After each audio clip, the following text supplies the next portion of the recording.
The Age of the Gated World. A timeline of survival, 66 million BCE to 2025 CE.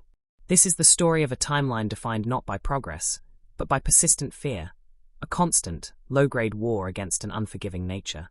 This is the history of the gated world. Our divergence from the original timeline occurred 66 million years ago with the Cretaceous-Paleogene, KPG, impact. Unlike the event that wiped out the megafauna in your history, the asteroid here was smaller. It caused a catastrophic, but brief, global cooling. This subtle difference was enough to spare a significant portion of the non-avian dinosaurs, including many mid to large-bodied species, and their highly intelligent, feathered relatives. The door to the age of mammals never fully opened. Part 1. The Long Stagnation, 66 million BCE, 5 million BCE. For the next 60 million years, Earth was a world where two titans held sway: the rapidly evolving, intelligent-derived theropods, raptor and avian equivalents, and the immense, specialized ceratopsians and hadrosaurs. Mammals, the ancestors of humankind, remained restricted to small, nocturnal, troglodytic, burrow-dwelling niches. Evolution was slow, dictated primarily by the need for stealth and small stature. The key human evolutionary trait was not cooperation or language, but predator evasion and fire maintenance. Our ancestors mastered fire not for cooking, but as a crucial, frightening defensive shield against the massive, scaly, and feathered carnivores that ruled the day.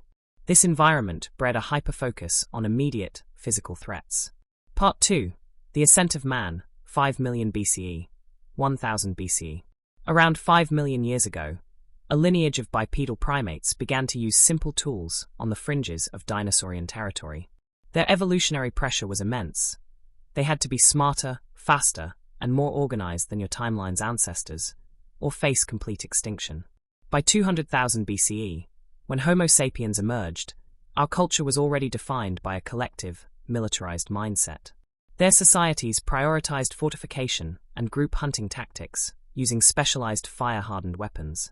The migration out of Africa was a series of strategic military operations to establish small, defended camps across Eurasia, always maintaining a low, fearful profile around the dominant megafauna. The critical turning point came between 8000 BCE and 6000 BCE, with the rise of the first permanent settlements. These cities were not centers of trade, they were wall cities. Every collective resource, labor, material, and intellectual capital, was directed toward raising massive, defensive stone perimeters.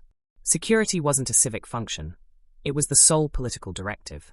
This set the precedent for the modern gated world. Part 3. The Age of Siege, 1000 BCE, 1950 CE.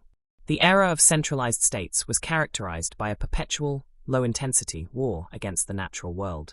The Roman equivalent civilizations were defined by logistics optimized not for expansion, but for continuous wall maintenance across vast, embattled frontiers. Political leaders were simply the chief engineers of defense. The invention of gunpowder around 1400 CE was not a revolution in human warfare, but a revolution in anti-megafauna defense, focused purely on developing heavy artillery capable of piercing thick reptile hide. The Industrial Revolution, beginning around 1750 CE, was a single-minded sprint to build automated defensive systems. Steam, oil, and eventually nuclear power were harnessed almost exclusively to power two things: megawall heat barriers and manufacturing facilities for durable armaments.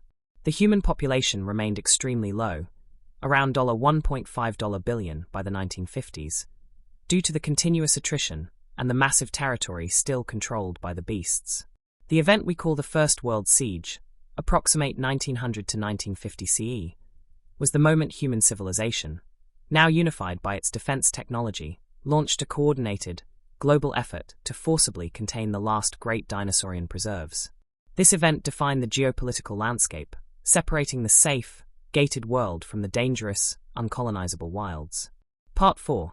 The Technocratic Present, 1950 CE, 2025 CE. By 2025, the remnants of human civilization have crystallized into three highly specialized, authoritarian polities, all joined by a common defensive technology and ideology.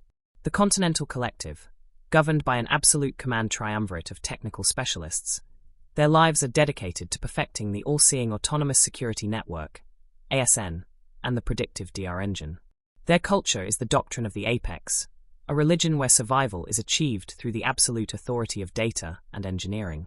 Their language is stripped down for maximum clarity and technical efficiency, eliminating emotional ambiguity. The Coastal Coalition, an oligarchy of maritime guilds that controls the essential resource flows via the ocean, the safest domain. Their religion, the cult of the deep water, rationalizes existence as a battle between controlled logic, the void, and natural chaos, the Leviathan. The Southern Resource Guard, a militarized corporate state focused entirely on risk-intensive mining and material production, worshipping the right of the hammer, the physical power of human will and industrial might. Their efforts in space are entirely defensive. A network of LEO satellites provides the essential, real-time tracking data for the ASN. They possess the technology for colonization, but they refuse to divert the critical resources necessary to flee a planet they are still fighting every day to keep. The gated world is not free, but it is secure. Its entire civilization is a monument to collective fear, high technology, and the relentless pursuit of survival at all costs.